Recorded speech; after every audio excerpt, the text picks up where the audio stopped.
Mari bersama-sama perkatakan iman dalam Mazmur 91. Dalam lindungan Allah. Orang yang duduk dalam lindungan yang maha tinggi dan bermalam dalam naungan yang maha kuasa akan berkata kepada Tuhan, tempat pelindunganku dan kubu pertahananku, Allahku yang kupercayai. Sungguh Tuhanlah yang akan melepaskan aku dari jerat penangkap burung, dari penyakit sampar yang busuk. Dengan kepaknya Tuhan akan menundungi aku, di bawah sayapnya aku akan berlindung. Kesetiaannya ialah perisai dan pagar tembok. Aku tak usah takut terhadap kedahsyatan malam, terhadap panah yang terbang di waktu siang, terhadap penyakit sampar yang berjalan di dalam gelap, terhadap penyakit menular yang mengamuk di waktu petang. Walau 1.000 orang rebah di sisiku dan 10.000 di sebelah kananku, tetapi itu tidak akan menimpa aku. Aku hanya menontonnya dengan mataku sendiri dan melihat pembalasan terhadap orang-orang fasik. Sebab Tuhan ialah tempat pelindunganku, yang maha tinggi telah kubuat tempat perteduhanku. Malapetaka tidak akan menimpa aku, dan tulah tidak akan mendekat kepada kemahku. Sebab malaikat-malaikatnya akan diperintahkannya kepadaku untuk menjaga aku di segala jalanku. Mereka akan menatang aku di atas tangannya, supaya kakiku jangan terantuk kepada batu. Singa dan ular tedung akan kulangkahi. Aku akan menginjak anak singa dan ular naga. Sungguh hatiku melekat kepada Tuhan, maka Tuhan akan meluputkan aku. Tuhan akan membentengi aku, sebab aku mengenal namanya. Bila aku berseru kepada Tuhan, Tuhan akan menjawab aku. Tuhan akan menyertai aku dalam kesesakan. Tuhan akan meluputkan aku dan memuliakan aku. Dengan panjang umur akan Tuhan kenyangkan aku, dan akan Tuhan perlihatkan kepadaku keselamatan daripadanya. Amin. Mari saya undang jemaat yang dikasihi Tuhan untuk kita bersama-sama memperkatakan apa yang dimaksud dengan Pentakosta ketiga. Pentakosta ketiga adalah pencurahan Roh Kudus yang dahsyat di zaman ini melebihi yang terjadi di Azusa Street. Pentakosta ketiga akan mengakibatkan penuaian jiwa yang terbesar dan yang terakhir sebelum Tuhan Yesus datang kembali. Pentakosta ketiga akan membangkitkan generasi Yeremia, yaitu anak-anak muda yang dipenuhi Roh Kudus, cinta mati-matian kepada Tuhan Yesus, tidak kompromi terhadap dosa, dan akan bergerak untuk menenangkan jiwa. Pentakosta ketiga lahir di Indonesia dan bergerak ke bangsa-bangsa. Gerakan ini dari timur ke barat dan akan kembali ke Yerusalem. Pentakosta ketiga akan memberikan kuasa untuk menyelesaikan amanat agung, dan setelah itu Tuhan Yesus datang kembali. Amin.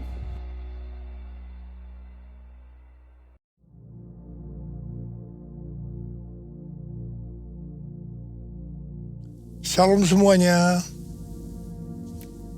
Wahyu 3 ayat 11 berkata, Aku datang segera. Peganglah apa yang ada padamu, supaya tidak seorang pun mengambil mahkotamu. Pesan Tuhan yang begitu kuat tentang aku datang segera. Untuk pertama kalinya saya terima tahun 2009. Pada waktu itu saya gemetar, bertanya kepada Tuhan, apa yang Tuhan akan lakukan dan apa yang harus kita lakukan. Tuhan tidak segera menjawab. Sekitar 6 bulan kemudian Tuhan berkata, Aku akan mencurahkan rohku. Aku akan mencurahkan rohku, kata Tuhan. Pada waktu aku mencurahkan rohku akan terjadi seperti yang terdapat dalam Yoel 2 ayat 28-32. Akan ada 3 tanda yang terjadi. Tanda pertama, anak-anak, pemuda, dan orang tua akan dipakai secara luar biasa. Ayat 28 dan 29. Yang kedua, akan terjadi mujizat-mujizat yang luar biasa. Ayat 30 dan 31. Dan yang ketiga, akan banyak orang yang berseru kepada nama Tuhan. Mereka yang berseru kepada nama Tuhan akan diselamatkan. Akan terjadi penuaian jiwa besar-besaran. Haleluya! Tuhan memberikan nama pencurahan Roh Kudus ini sebagai Pentakosta yang ketiga. Hari-hari ini Tuhan kembali berbicara kepada saya tentang aku datang segera. Saya merasakan dengan gemetar seperti yang terjadi pada tahun 2009. Saya terus menerus dengan bertalu-talu berkata kepada Tuhan, Tuhan, berilah kepada saya kepekaan lebih lagi untuk mengerti isi hati Tuhan. Tuhan berbicara melalui Yeremia 33 ayat 3. Berserulah kepadaku, maka aku akan menjawab engkau dan akan memberitahukan kepadamu hal-hal yang besar dan yang tidak terfahami. Hal-hal yang tidak kau ketahui. Saya berseru-seru dalam doa, pujian dan penyembahan bersama-sama siang dan malam. Open the eyes of my heart, Lord. Open the eyes of my heart. I want to see you. I want to see you. Open the eyes of my heart, Lord. Open the eyes of my heart. I want to see you. I want to see you. To see you high and lifted up, shining in the light of your glory. Pour out your power and love as we sing, holy, holy, holy. Holy, holy, holy. Holy, holy, holy. Holy, holy, holy. I want to see you. Hari-hari ini Tuhan berbicara melalui pesan Tuhan Yesus kepada jemaat di Philadelphia. Pesan Tuhan Yesus kepada kita. Yang pertama, Dia, Tuhan Yesus, adalah yang kudus, yang benar, yang memegang kunci Daud. Apabila Ia membuka, tidak ada yang dapat menutup. Apabila Ia menutup, tidak ada yang dapat membuka. Karena itu mata kita harus tertuju kepada Dia. Mengandalkan Dia. Fokus hanya kepada Dia. Tuhan Yesus berkata kepada jemaat di Philadelphia, aku tahu segala pekerjaanmu. Lihatlah, aku telah membuka pintu bagimu yang tidak dapat ditutup oleh seorang pun. Aku tahu bahwa kekuatanmu tidak seberapa, namun engkau menuruti firman-Ku dan engkau tidak menyangkal namaku. Kalau kita menuruti firman Tuhan dan tidak menyangkal namanya, maka Tuhan akan berkata kepada kita, aku telah membuka pintu bagimu yang tidak dapat ditutup oleh seorang pun. Pintu yang selama ini tertutup akan dibuka oleh Tuhan. Mungkin itu pintu pelayanan, pintu pekerjaan, pintu persoalan yang tidak kunjung selesai, dan yang lain-lain. Menyangkal namanya bukan hanya dengan mulut saja, tapi juga dengan perbuatan kita. Kalau perbuatan kita tidak sesuai dengan iman kita sebagai orang percaya, orang akan bertanya, apakah kita itu pengikut Kristus atau bukan? Ini bisa dikatakan kita menyangkal namanya. Tuhan Yesus berkata kepada jemaat di Philadelphia, karena engkau menuruti firman-Ku untuk tekun menantikan aku, maka aku pun akan melindungi engkau dari hari pencobaan yang akan datang atas seluruh dunia untuk mencobai mereka yang diam di bumi. Aku datang segera. Peganglah apa yang ada padamu, supaya tidak seorang pun mengambil mahkotamu. Kalau kita menuruti firman Tuhan untuk tekun menantikan kedatangan Tuhan, Tuhan berjanji akan melindungi kita dari hari pencobaan yang akan datang atas seluruh dunia untuk mencobai mereka yang diam di bumi. Sesuai dengan referensi Alkitab Penuntun Hidup Berkelimpahan, seri The Full Life Study Bible, yang mengatakan, mereka yang menjadi pemenang sebelum hari itu tiba akan dilindungi dari hari pencobaan melalui pengangkatan atau rapture. Haleluya! Kalau kita melihat keadaan dunia saat ini, kita harus percaya bahwa kita sedang menuju hari pencobaan itu. Dan akan terus makin hebat.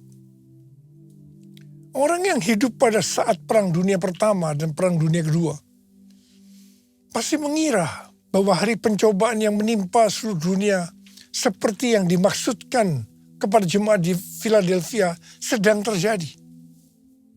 Tetapi nyatanya hari pencobaan itu tidak terjadi. Hal ini dapat diterangkan sebagai berikut. Pada saat Tuhan Yesus ditanya oleh murid-muridnya, apa tanda kedatangannya dan tanda akhir zaman?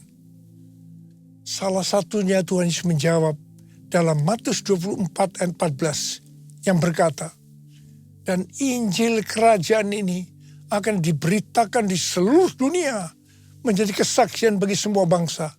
Sesudah itu barulah tiba kesudahannya. Pada zaman itu, Injil diberitakan di seluruh dunia. Pasti tidak masuk akal. Bagaimana untuk melakukannya?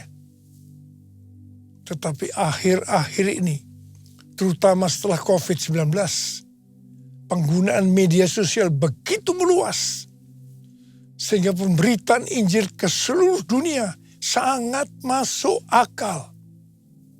Mungkin hari-hari ini sudah terjadi. Kita tidak tahu.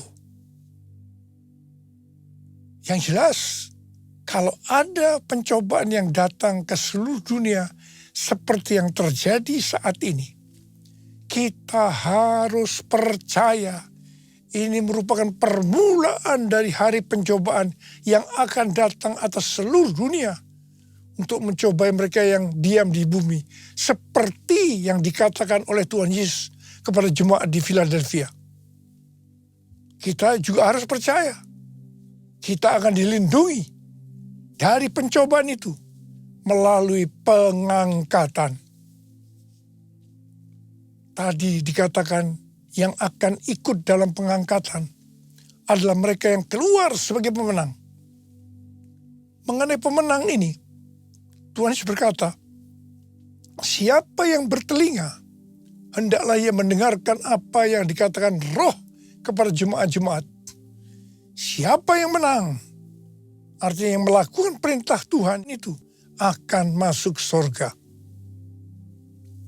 Seperti pesan Tuhan Yesus mengenai jemaat di Philadelphia, di mana mereka menuruti firman Tuhan untuk tekun menantikan kedatangannya.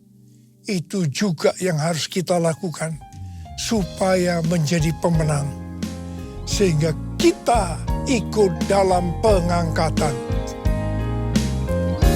Yesus memegangku dengan tangan kananmu. Yesus memberiku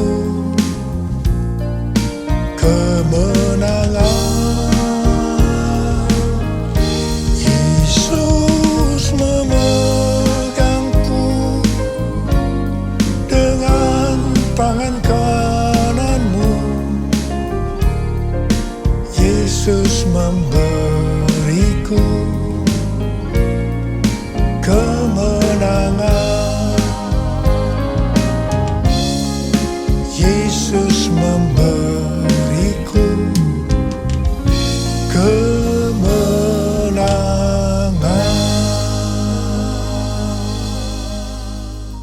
hal-hal yang harus kita lakukan supaya menjadi pemenang.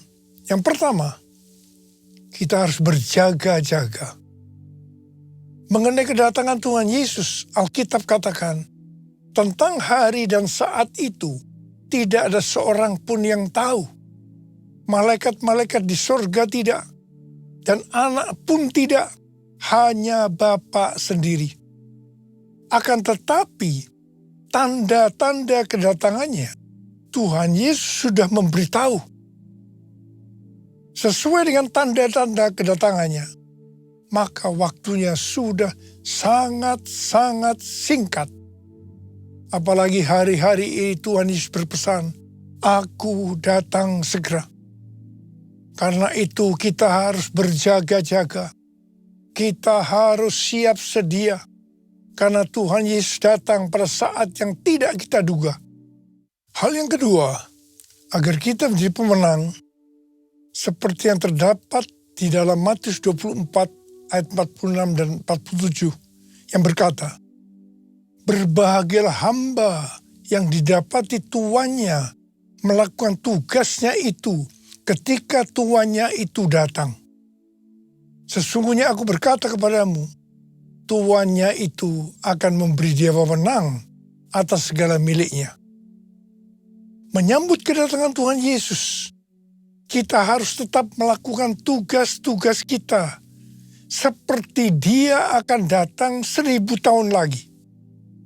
Tetapi kita berjaga-jaga seperti nanti malam dia datang. Jadi jangan ada yang berpikir Tuhan Yesus akan segera datang. Buat apa saya melakukan tugas dengan sungguh-sungguh? Karena semuanya itu akan ditinggalkan. Itu tidak benar. Lakukan tugas yang diberikan itu dengan sungguh-sungguh.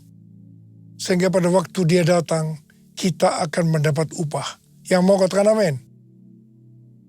Sesuai dengan Matius 24 ayat 48 dengan 51, kita diingatkan agar tidak menjadi hamba yang jahat, yang berkata di dalam hatinya, "Tuanku tidak datang-datang." Ia mulai memukul hamba-hamba lain dan makan minum bersama-sama pemabuk-pemabuk. Pada saat tuannya datang, pada saat yang tidak disangkanya, maka tuannya akan memenggal dia dan membuat dia senasib dengan orang-orang munafik. Di sana akan terdapat ratapan dan kertak gigi. Ini peringatan serius buat orang-orang percaya yang menganggap kedatangan Tuhan masih lama sehingga dia tidak berjaga-jaga. Hidup yang sembrono. Hati-hati supaya tidak masuk neraka. Hal yang ketiga, agar kita menjadi pemenang, adalah jangan terjebak dengan tipu daya kekayaan, kenikmatan hidup, dan kekhawatiran dunia. Ini akan membuat kita tidak berbuah. Tuhan Yesus berkata, "Akulah pokok anggur yang benar, dan Bapakulah tukang kebunnya. Setiap carang padaku yang tidak berbuah, dipotongnya.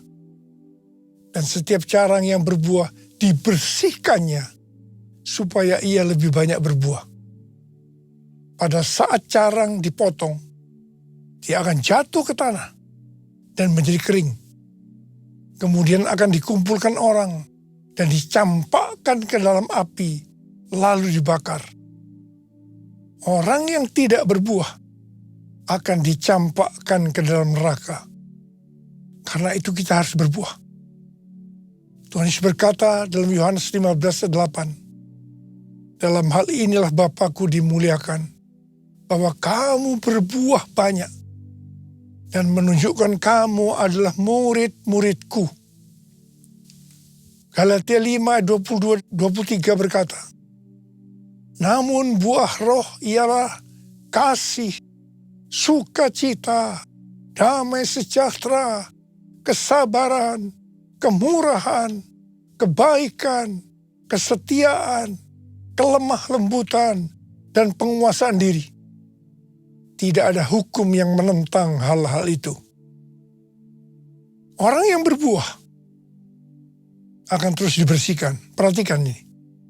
Agar lebih banyak berbuah.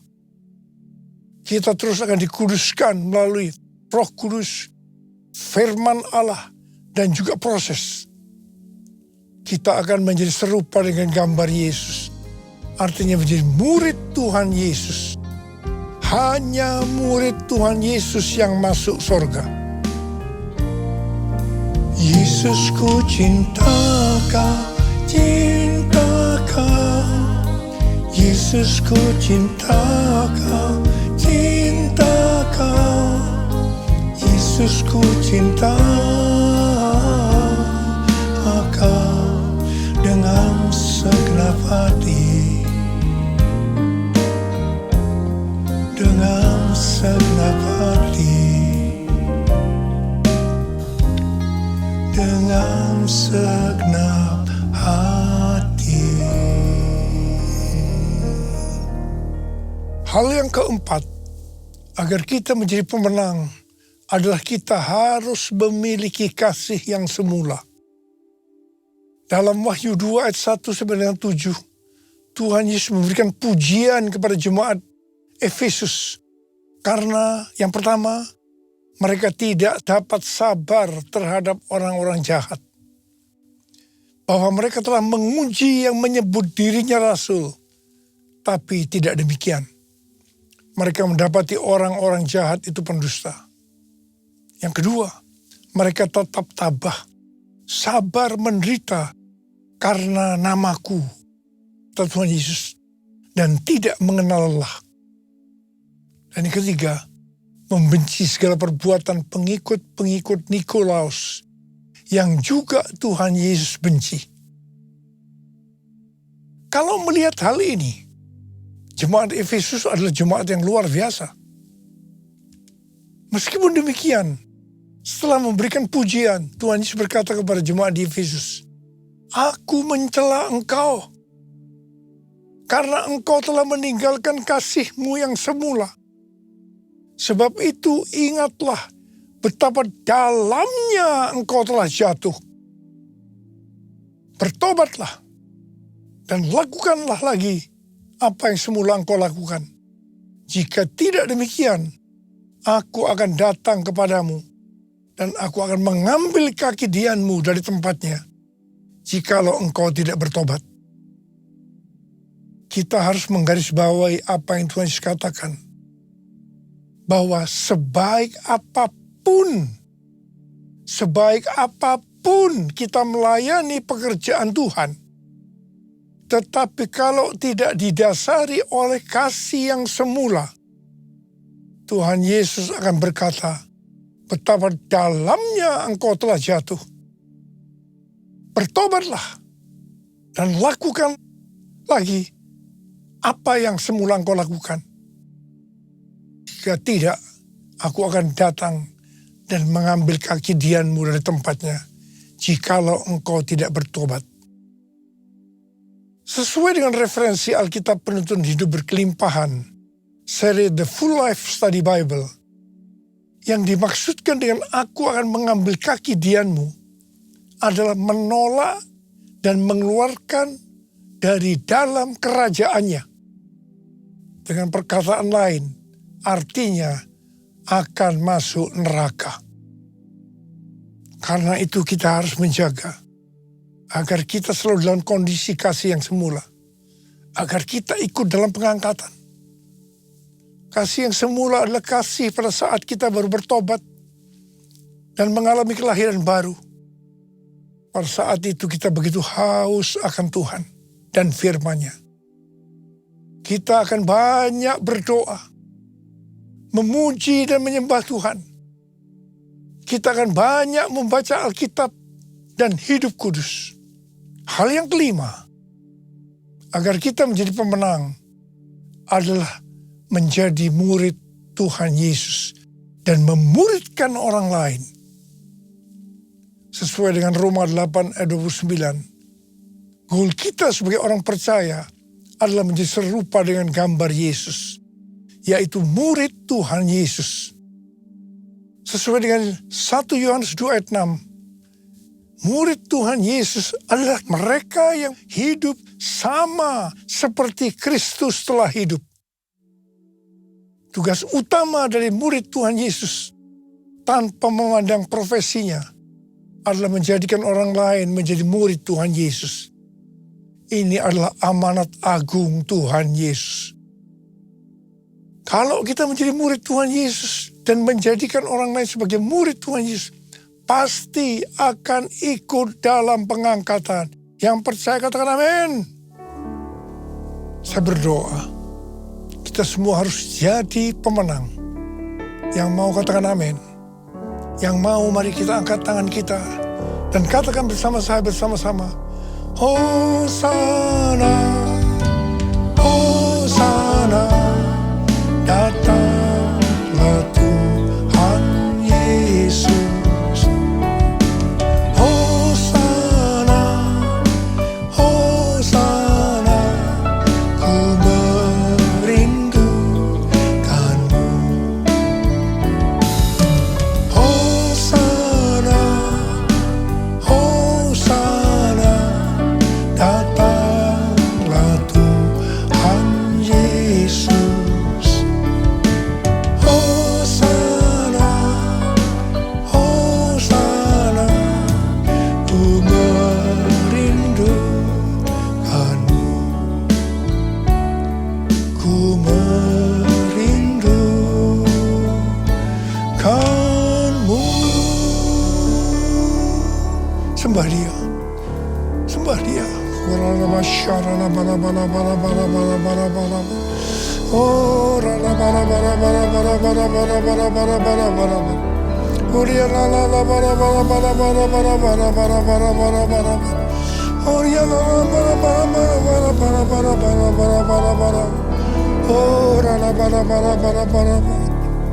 taruh tangan saudara di kepala masing-masing. Taruh tangan saudara di kepala masing-masing. Bapak, urapi kami semua ya Aba, urapi kami semua. Urapi kami semua ya Tuhan, urapi. Terima pengurapan Tuhan, terima. Jadi pemenang. Ku merindukanmu. Ku merindukanmu.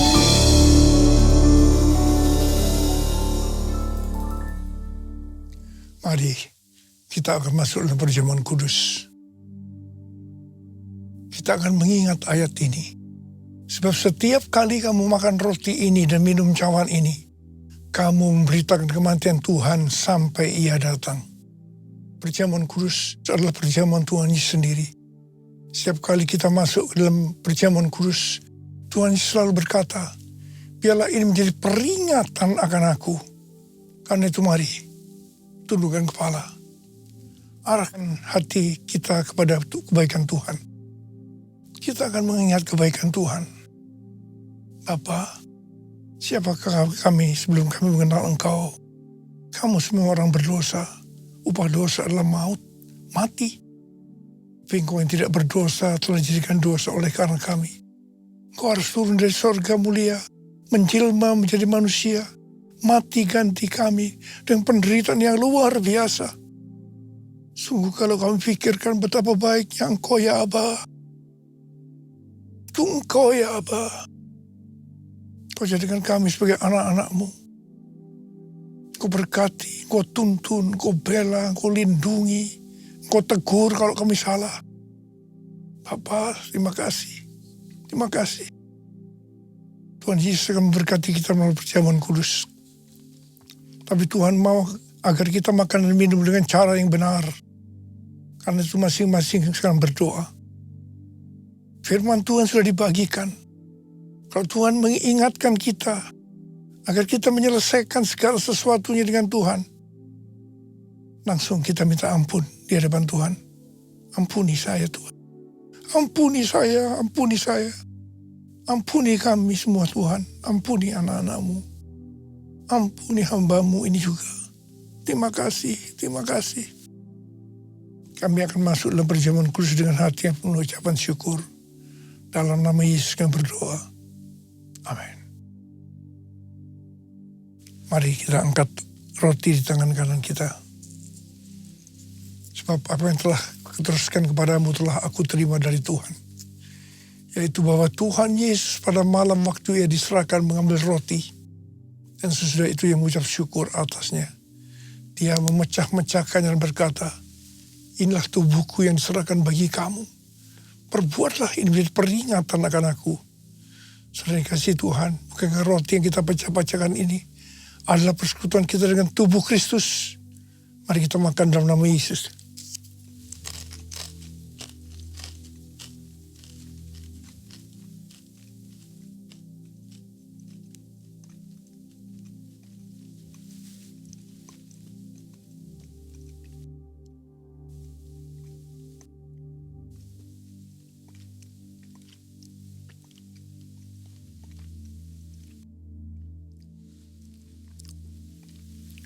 Angkat cawan di tangan kanan kita tinggi-tinggi.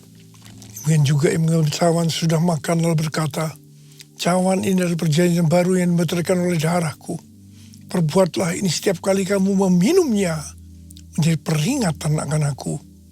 Saudara kasih Tuhan, bukankah cawan pengucapan syukur yang atasnya kita ucapkan syukur adalah persekutuan kita dengan darah Yesus. Mari kita minum dalam nama Yesus.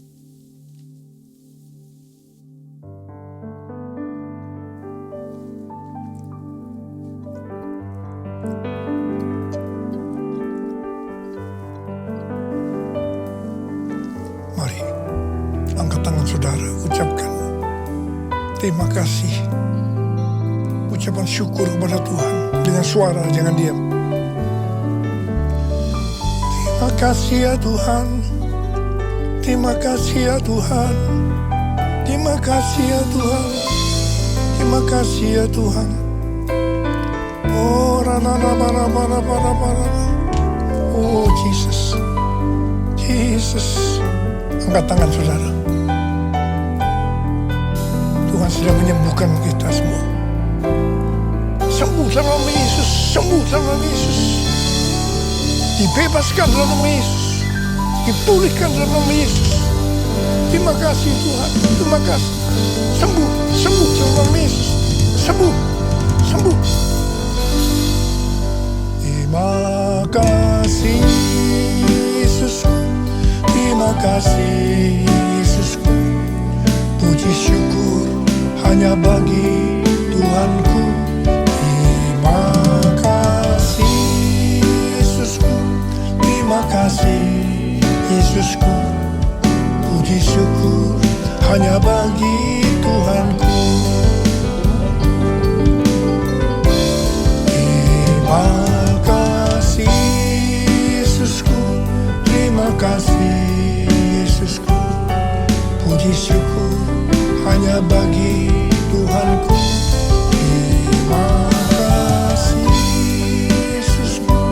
Terima kasih Yesusku. Puji syukur hanya bagi Tuhanku. Puji syukur hanya bagi Tuhanku. Puji syukur hanya bagi Tuhanku.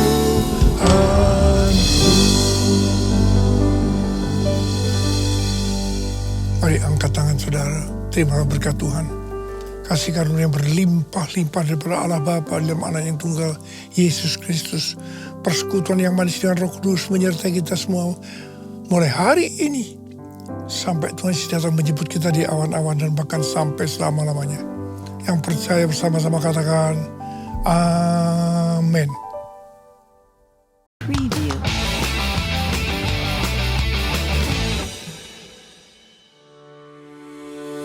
Salam, jemaat yang dikasihi Tuhan Yesus Kristus.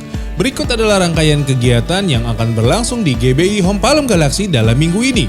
Mari kita bersama-sama bertumbuh di dalam kasih, pengenalan akan Tuhan, dan kebersamaan sebagai keluarga rohani. Mari kita awali setiap minggu dengan kekuatan dari Tuhan melalui doa pagi.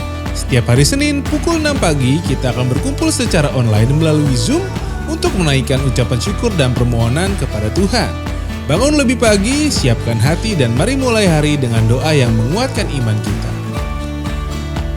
Jangan lewatkan PPW Night saat dimana kita bersama-sama memuji, menyembah, dan merenungkan firman Tuhan.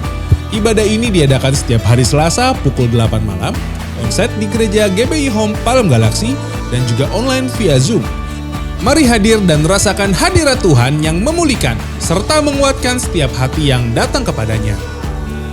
Bagi para wanita yang rindu menjadi pendoa dan penopang keluarga, mari bergabung dalam ibadah doa wanita yang diadakan setiap hari Rabu pukul 19.30 melalui Zoom. Saat di mana para wanita Tuhan bersatu hati berdoa, memohon pimpinan dan kasih karunia-Nya untuk keluarga, gereja, dan bangsa kita. Untuk seluruh keluarga yang rindu semakin diberkati dan menjadi berkat, mari bergabung dalam Cool Bless Family yang berlangsung setiap hari Kamis pukul 8 malam melalui Zoom. Waktu yang indah untuk saling menguatkan, bertumbuh dalam firman dan berbagi kasih di tengah keluarga rohani kita.